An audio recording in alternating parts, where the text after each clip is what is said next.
Assalamualaikum, halo semuanya, selamat datang dan salam kenal ya. Kembali lagi bersama aku Neng Puput di edisi spesial Ramadan kali ini, dimana akan hadir lebih sering untuk nemenin ngabuburit kamu loh.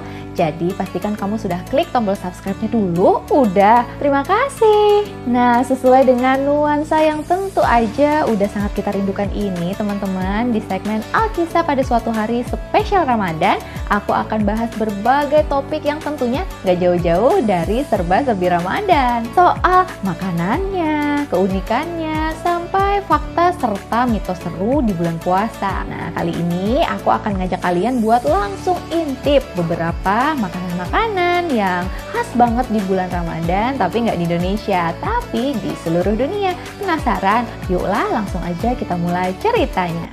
Alkisah pada suatu hari.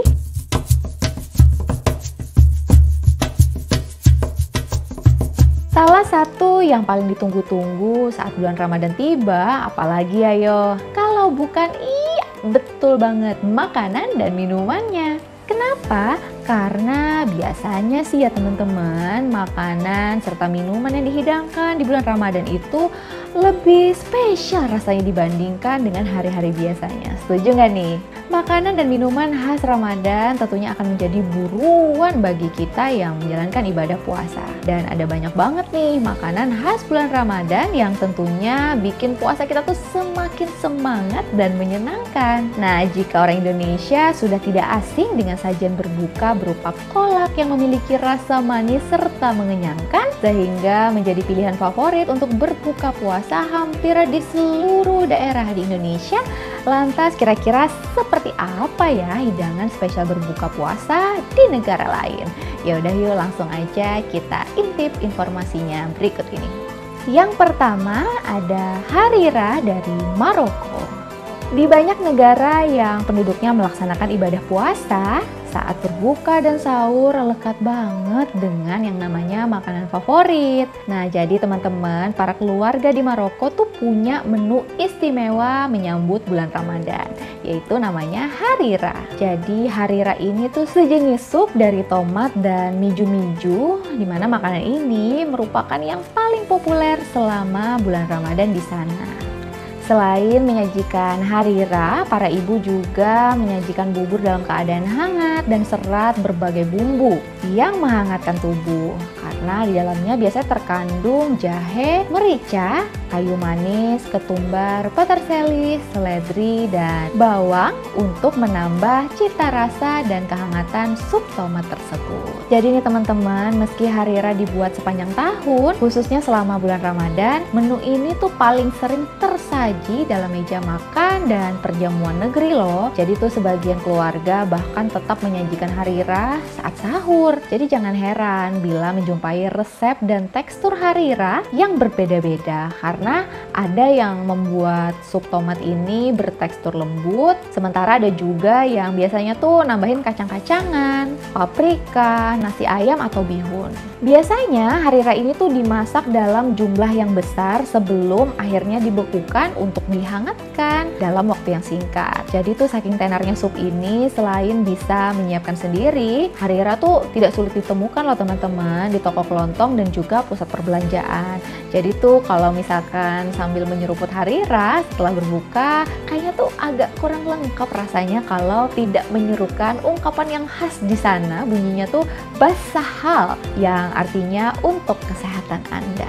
Selanjutnya ada lam ihalo dari Algeria. Lam ihalo yang berarti daging manis ini adalah makanan yang sangat populer di Algeria. Nah teman-teman, terutama di bulan Ramadan ini ya, lam ihalo ini biasanya dibuat dengan daging domba yang dimasak dengan buah prune dan kuah yang dibumbui kunyit. Jadi biasanya lam ihalo disantap setelah memakan beberapa biji kurma. Makanan tradisional ini pun biasanya disajikan dengan biji-bijian atau taburan kacang almond panggang.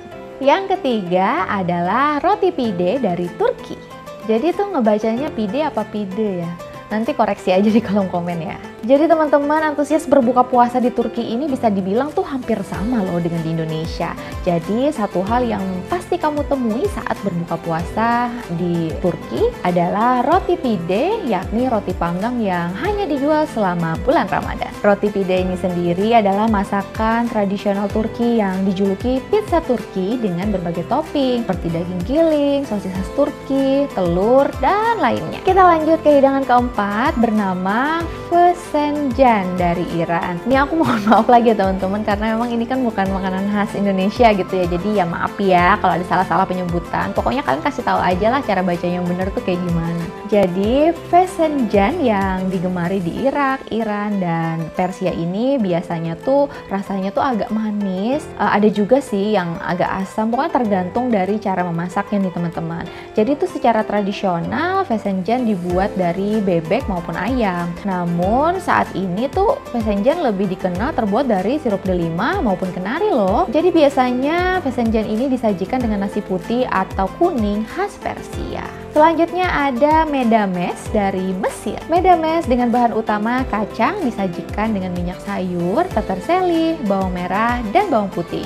Juga air lemon. Medames ini biasanya merupakan santapan untuk sarapan, tetapi ketika bulan Ramadan makanan ini tuh lebih sering disajikan ketika berbuka puasa. Selanjutnya ada nasi jollof dan ini berasal dari Nigeria. Nigeria tuh merupakan tuan rumah komunitas muslim terbesar di Afrika Barat. Nah, tahu nggak nih teman-teman?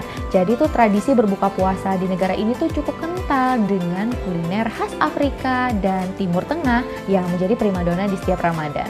Jadi salah satu makanan khas yang sering muncul saat Ramadan di Nigeria adalah nasi jollof.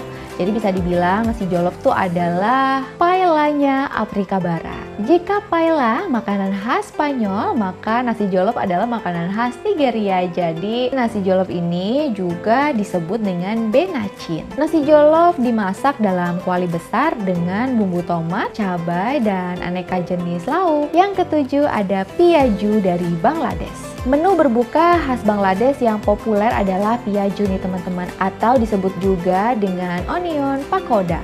Jadi gorengan ini berbahan dasar kacang lentil, cincangan bawang, dan cabai hijau. Kemudian digoreng dengan minyak panas hingga kecoklatan. Sekilas sih tampilannya memang mirip banget nih teman-teman sama gorengan. Gimana nih menurut kalian? Mirip nggak? Yang kedelapan tentunya udah nggak asing sih. Pasti di antara kalian juga udah pernah denger atau mungkin udah pernah cobain. Namanya adalah samosa dari Pakistan. Pakistan dengan 96% penduduknya beragama Islam biasanya berbuka dengan makanan kesukaan mereka, yaitu samosa. Makanan berbentuk segitiga ini diisi dengan kentang, bawang, lentils, dan terkadang daging-dagingan seperti daging domba, sapi maupun ayam nih teman-teman.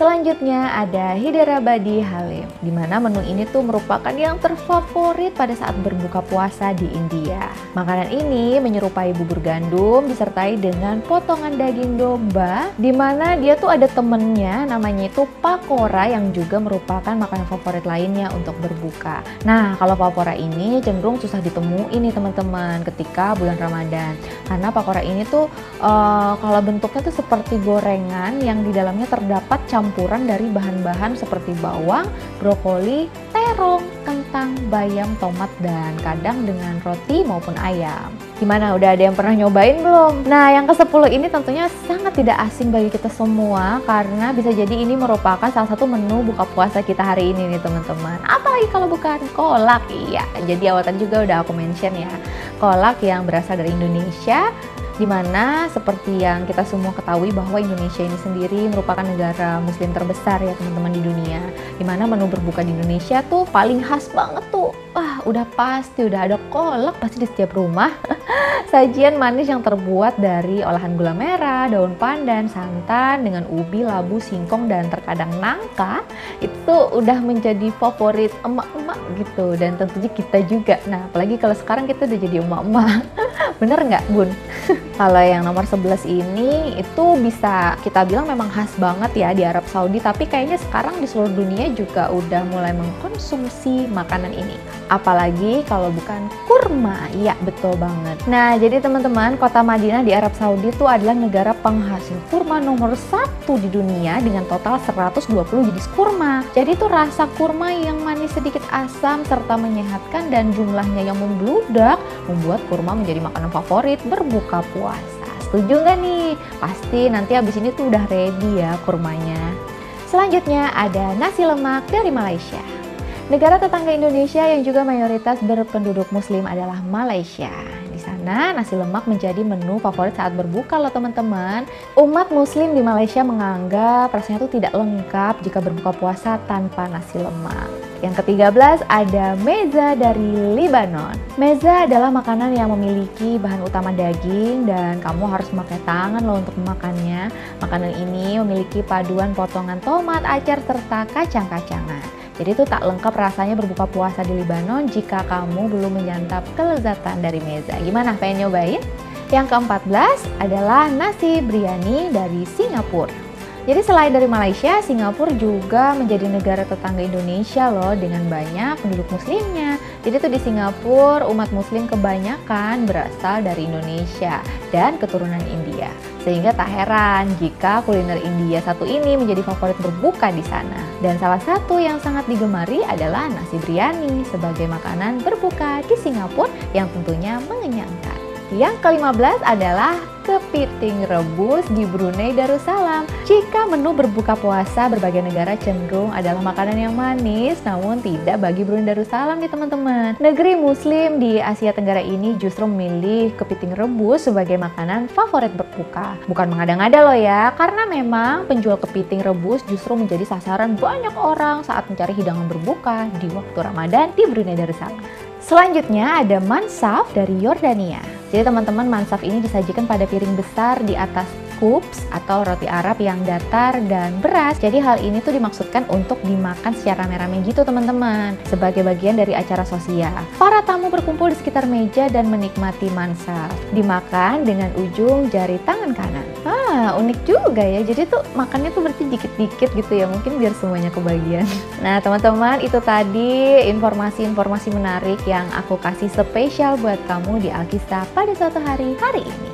Semoga bermanfaat ya, dan semoga kalian juga suka. Pokoknya semangat buat kalian nunggu azan maghribnya ya. Gimana? Ada nggak nih yang pernah cobain salah satu makanan yang tadi udah aku ceritain? Atau mungkin ada yang coba masak sendiri? Coba dong buat yang pernah cobain yang mana gitu, bisikin rasanya tuh gimana, tulis di kolom komentar ya. Atau mungkin buat kalian yang emang baru mau coba bikin, sama aku juga pengen loh, tapi kan nggak punya resepnya nih, nggak tahu cara bikinnya.